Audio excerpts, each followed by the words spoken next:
Hello plus two class. आज ਆਪਾਂ करना है एम्पीयर सर्कुटल ला। जिस तरह की तुसी इलैक्ट्रोस्टैटिक्स च कूलम्स ला किता सीगा, ਉਹਦੀ अल्टरनेट फॉर्म गॉस ला सीगी, इस तरह ही बायड-सैविट्स दी लॉ दी अल्टरनेट फॉर्म है Ampere circuital law. It states that the line integral of magnetic field B around any closed path in free space, ठीक है। मैग्नेटिक फील्ड लेना है ਆਪਾਂ, उसका लाइन इंटीग्रल लेना है ਆਪਾਂ, ਇਹ क्लोज्ड पाथ ਦੇ ਵਿੱਚ लेना है, दिस इज क्लोज्ड पाथ और फ्री स्पेस च है, ठीक है। मैग्नेटिक फील्ड फ्री स्पेस च है and that will be equal to absolute permeability mu naught times the net current I, times मतलब multiply, passing through the surface enclosed by the closed path, ठीक है। किसी closed path ਦੇ ਵਿੱਚ B dot dl ਇਹ equal होएगा mu naught times I।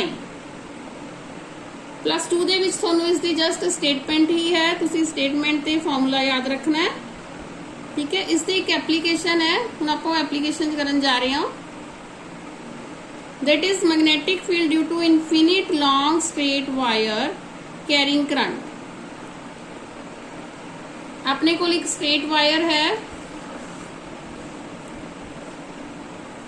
This infinite long है, इस करके मैं डॉटेड च दिखाया, लेंथ दी बाकी लेंथ डॉटेड च दिखाई है। यह जी वायर है इन दी प्लेन ऑफ पेपर है एंड इस दे विच सपोज कर लो कि आई करंट फ्लो कर रही है from X direction to Y direction,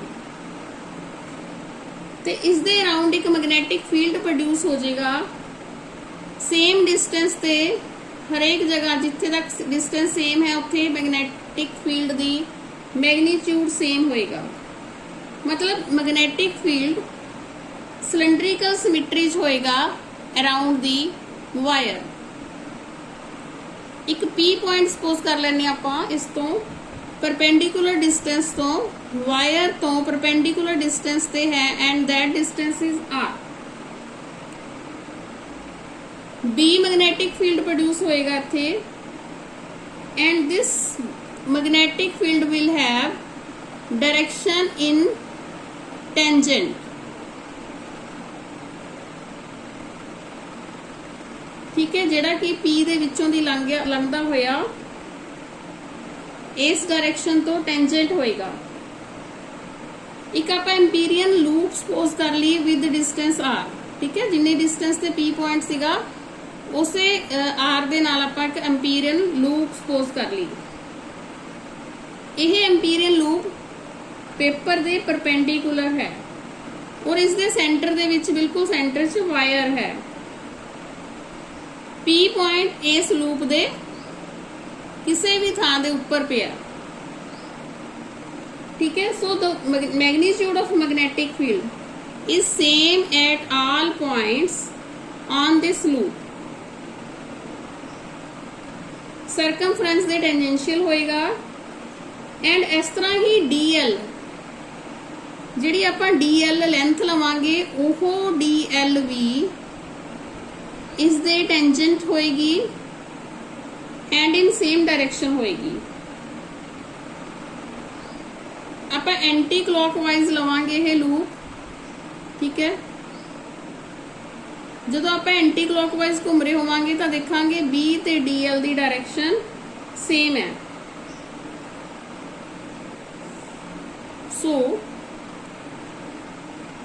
ampere circuital law B dot DL closed path the integral that will be equal to B DL dot product इस करके cos लेना है, कॉस थीटा कितना लेना है 0 डिग्री, क्योंकि B ते DL दे विचकार angle 0 है। कॉस 0 तुहानू पता है 1 हुंदा है बी कांस्टेंट है, आपका क्या है, सेम इन ऑल डायरेक्शंस है, ठीक है। अपने को रह गया D L. Now what is integration of D L? पूरे सर्कल का सरकमफ्रेंस, पूरे सर्कल का सरकमफ्रेंस होंदा है 2 pi R. So this is equal to B into 2 pi R. I positive होएगा,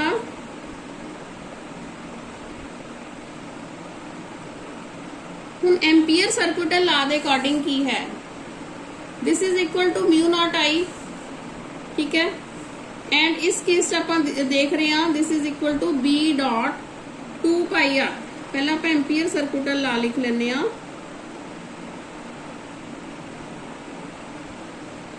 this is equal to mu naught I. हुण this both of these term should be equal,